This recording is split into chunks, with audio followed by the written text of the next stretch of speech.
changing our idea about what we eat is just, it attacks our fundamental fiber. It's like it takes our security.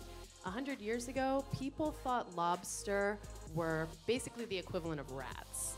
In New England, there were so many lobsters littering the shores of, around Boston, that they had a law that prisoners were only allowed to eat one lobster per week because this was considered cruel and unusual punishment.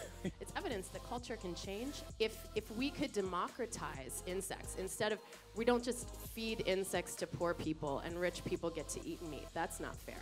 If we elevate insects and turn them into ingredients, remove the ick factor, turn them into like a powder or an oil or something that you can incorporate into the foods you already eat, and elevate it as a superfood, then you take away the stigma of poverty. So this is cricket flour. This is the base ingredient that we use at Biddy Foods in our products. And this is actually just whole crickets that have been ground into a powder. And the nutrition is incredible. Like, sure, we have other food options, but look at this. It has twice the protein of beef. Yeah, 1.5 times the iron of spinach, and it's about 18% healthy fats. So I will say that this myth has been burned. Meat is going to be very, very expensive. Economists say that in our lifetime, beef could be priced like caviar. It's bad news for me because I love cooking and eating and I love meat, but I agree. The myth is burned.